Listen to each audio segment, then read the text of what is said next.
Assalamualaikum warahmatullahi wabarakatuh. Salam sejahtera buat sahabat kakak Hidayat semua dimanapun anda berada. Apa kabarnya nih? Sudah lama kita tidak bersua. Ya, semoga saja sahabat semua selalu dalam keadaan sehat walafiat, selalu dalam lindungan Allah, juga selalu dimudahkan segala urusan-urusannya. Amin ya rabbal alamin. Baik, untuk mempersingkat waktu, kali ini Kang Asep akan bercerita kembali yang tentunya masih dalam kisah nyata. Semoga berkenan. Namun sebelumnya jangan lupa kita membaca Bismillahirrahmanirrahim. Dan inilah selengkapnya.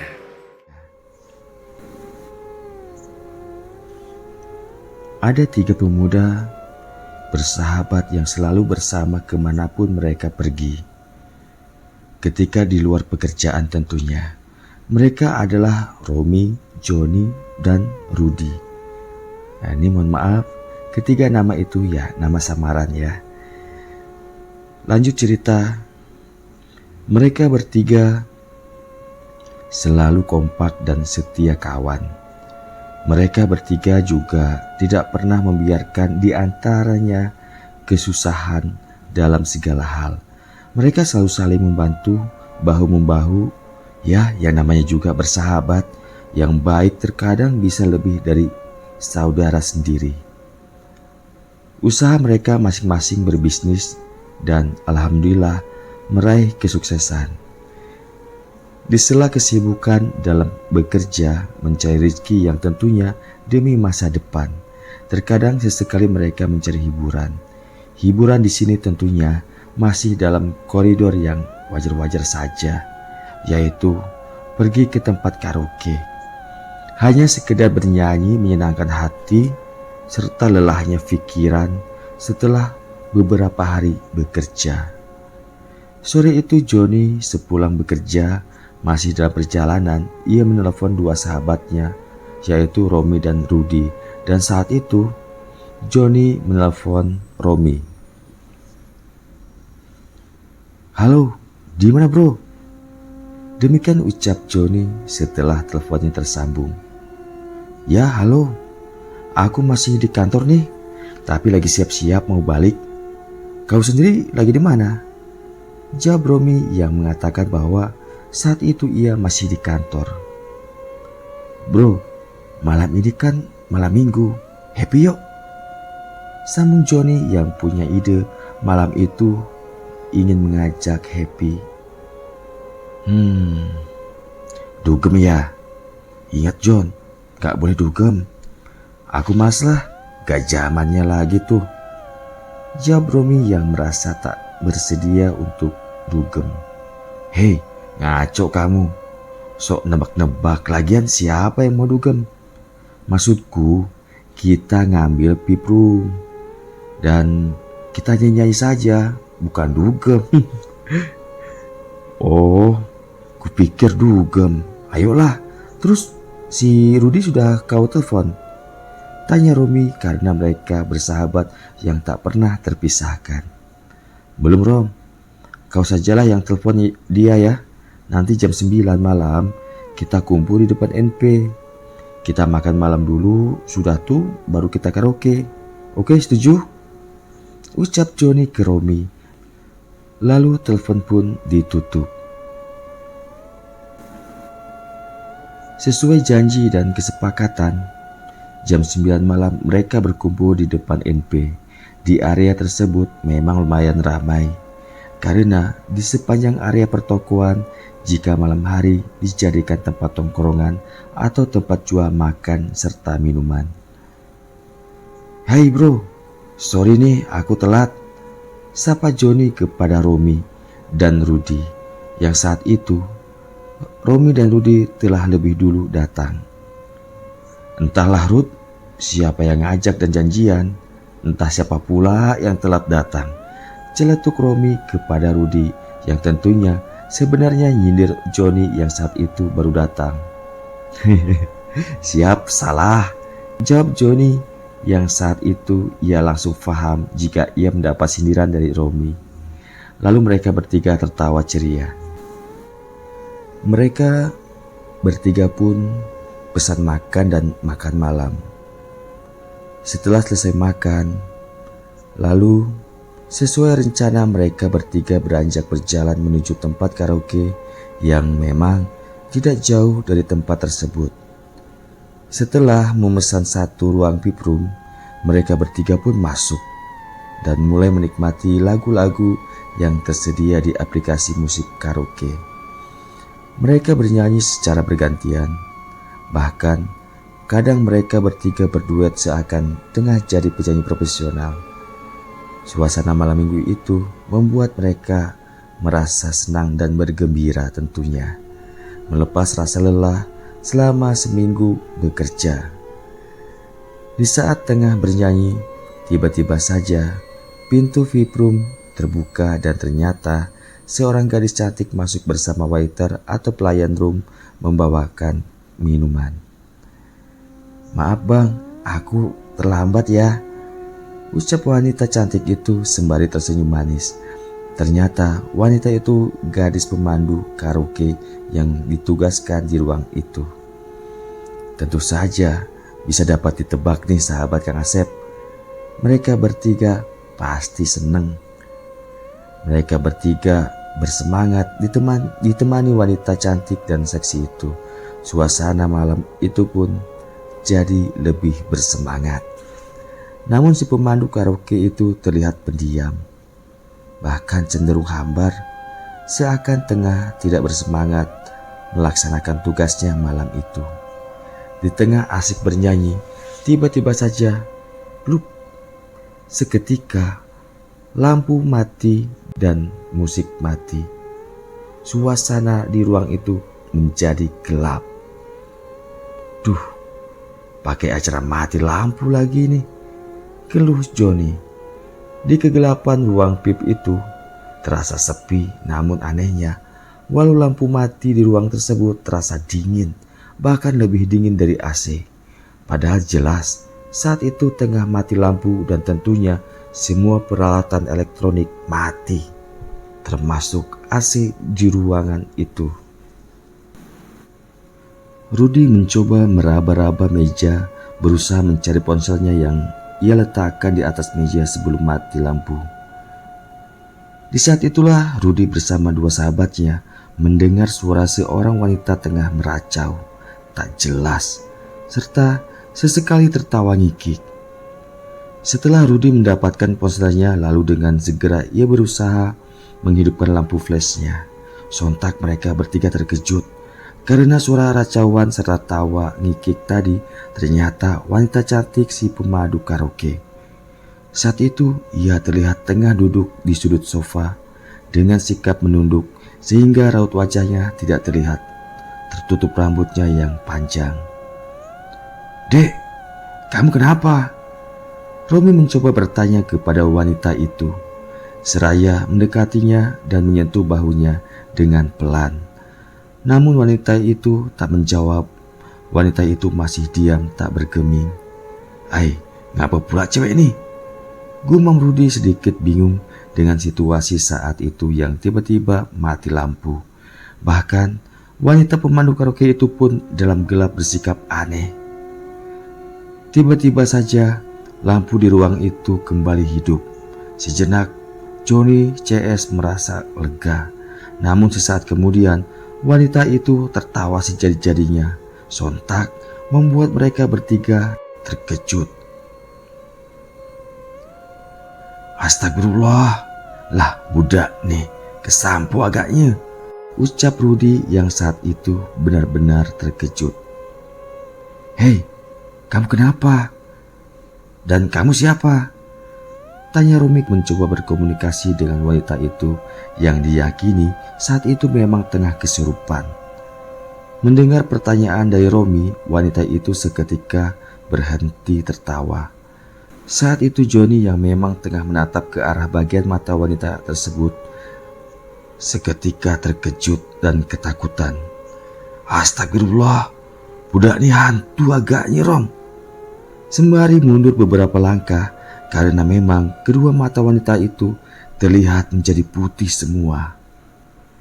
"Namaku Acin bang," jawab wanita itu dengan suara seraknya.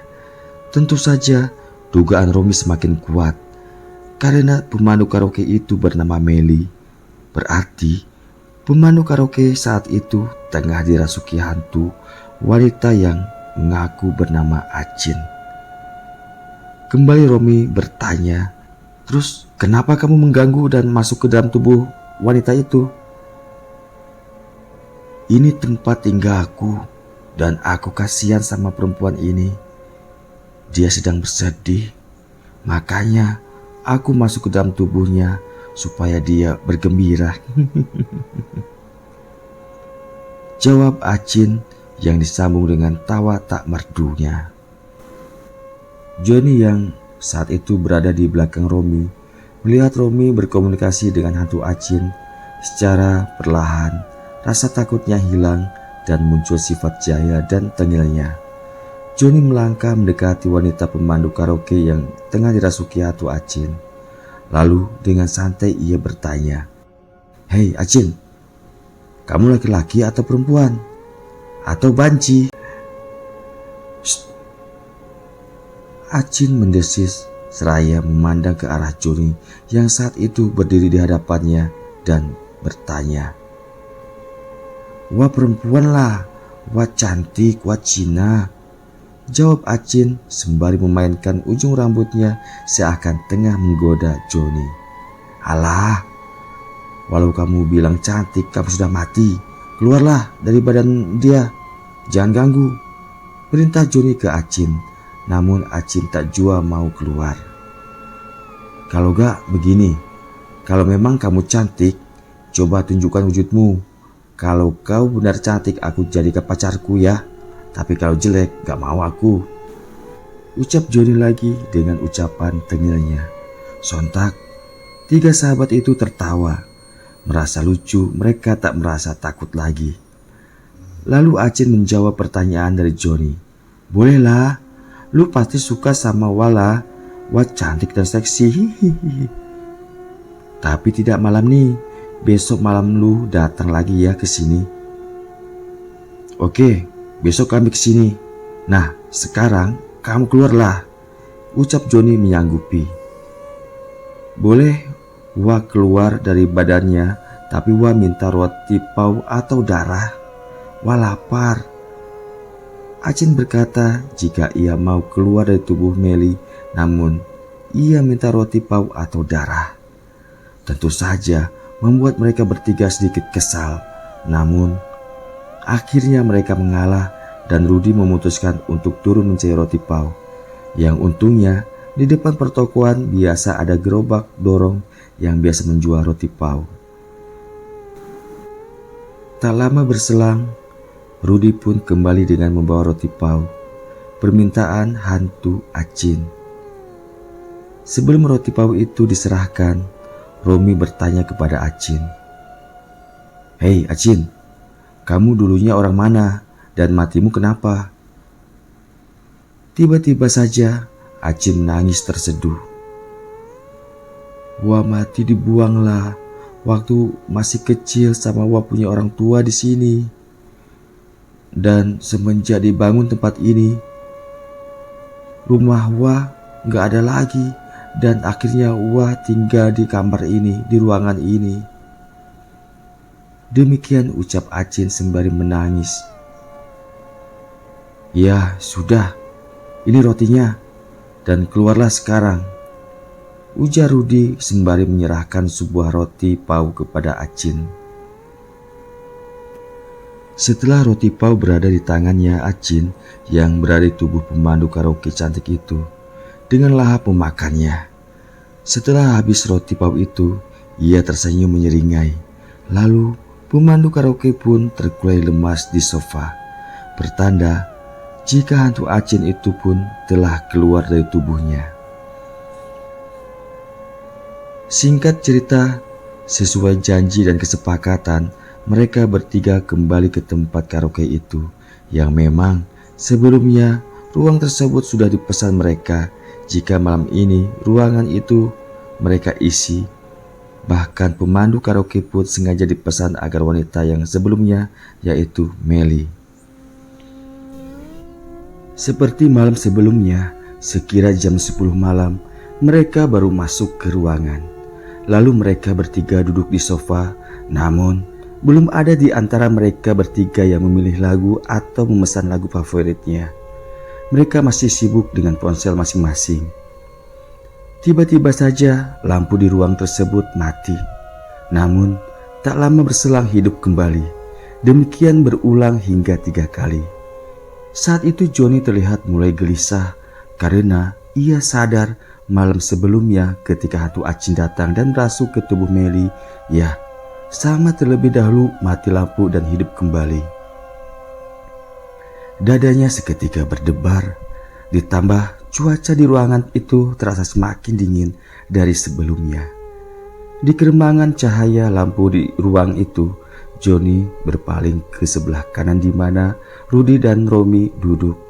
Ia sedikit kesal kepada dua sahabatnya karena saat itu Johnny melihat Rudy dan Romy justru tengah tertidur pulas. Di saat ia merasa kesal, tiba-tiba penciumannya mencium aroma menyengat. Ya, Johnny mencium aroma dupa yang biasa digunakan orang Cina sembahyang. Bahkan ia melihat kepulan asap menyeruak seakan memenuhi ruang VIP itu. Johnny duduk di sofa dengan posisi tepat mengarah ke pintu keluar masuk ruangan. Dan saat itu samar ia melihat pintu itu terbuka. Johnny merasa sedikit lega. Untung si Melly datang nih. Demikian pikir Johnny lega, walau napasnya sedikit sesak karena aroma serta asap dupa yang lumayan tebal di ruangan itu. Seseorang yang baru saja masuk ke dalam ruangan itu, sesaat ia hanya berdiri di depan pintu. Saat itu Johnny belum dapat dengan jelas melihat raut wajah dari sosok itu. Karena memang dengan sengaja lampu di ruang itu dibuat temaram. Serta akibat kepulan asap dupa yang entah dari mana datangnya, membuat pandangan mata Johnny semakin tak jelas memandang. Secara perlahan, sosok wanita itu terus bergerak mendekat ke arah Johnny. Hingga kira-kira jarak 5 meter, Johnny mulai merasakan ada sesuatu yang ganjil dari sosok itu. Yang sebelumnya ia berpikir jika itu Melly, namun sangat jauh berbeda dari bentuk fisiknya. Melly tubuhnya ya lumayan montok, sedangkan sosok ini terlihat sangat kurus. Dan satu hal, Johnny tidak melihat sosok wanita itu melangkah, melainkan melayang. Dan benar saja, ketika mata Johnny menatap ke arah kakinya, astagfirullah, kedua kaki sosok wanita yang saat itu terus mendekatinya tidak menapak ke lantai, kira-kira sejengkal dari lantai itu. Johnny benar terkejut. Di saat itu ia seperti mendengar suara bisikan lembut yang diyakini dari sosok itu.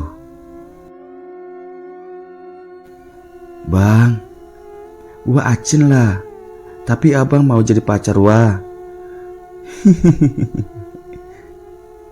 Sontak Johnny ketakutan. Ia menaikkan kedua kakinya ke atas sofa dengan posisi meringkuk. Namun anehnya, kedua matanya seakan terkunci terus menatap ke arah sosok itu yang ternyata itu penampakan hantu Acin. Tidak, kau jelek, aku tak jadi pacarmu. Pergi.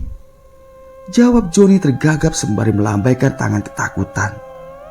Romy, Rudy, itu Acin datang.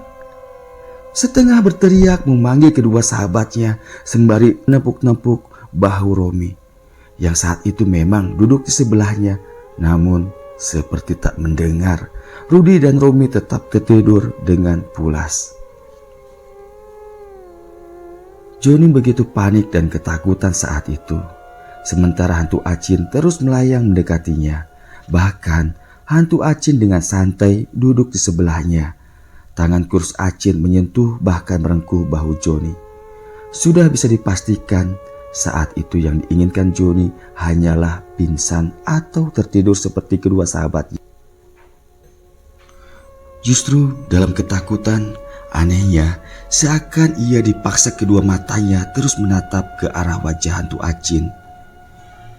Johnny melihat seraut wajah putih pucat dengan mata cekung seakan hanya tengkorak yang dibalut kulit. Kedua matanya terlihat hitam semua. Mendapat tatapan dari Johnny, hantu Acin itu tersenyum, tepatnya menyeringai. Sungguh malang nasib Johnny karena saat itu ia bertiga, namun hanya dirinya yang dapat menikmati pemandangan yang luar biasa, sungguh jauh dari kata indah. Akhirnya apa yang diinginkan Johnny terkabul. Johnny tak sadarkan diri. John, bangun, ayo pulang. Romi menepuk bahu Johnny yang saat itu tengah tertidur di sofa dengan posisi duduk meringkuk. Mendapat tepukan di bahunya, seketika ia pun terjaga. Dengan spontan Johnny berteriak, "Acin!" Demikian teriak Johnny. Tentu saja hal itu membuat Romi dan Rudy tertawa ngakak. "Kau kenapa, John? Ngelindur?" ucap Romi sembari terus tertawa. Antara sadar dan tidak, Johnny celingak-celinguk dengan raut wajah terlihat pucat pasi. Saat itu di ruang VIP terlihat sudah terang benderang. Singkat cerita, Johnny menceritakan apa yang ia alami. Lalu dengan segera mereka meninggalkan tempat itu. Ruang VIP karaoke yang kini jadi rumah hantu Acin. Korban kebiadaban kedua orang tuanya yang telah membuang Acin karena kelahirannya tidak diinginkan kedua orang tuanya dan dibuang di semak belukar yang saat ini telah berdiri dengan megah bangunan mall yang terdapat tempat hiburan karaoke. Selesai. Demikian kisah singkat tentang hantu Acin. Semoga berkenan dan dapat memetik kisah positif dari cerita ini. Saya akhiri. Wassalamualaikum warahmatullahi wabarakatuh.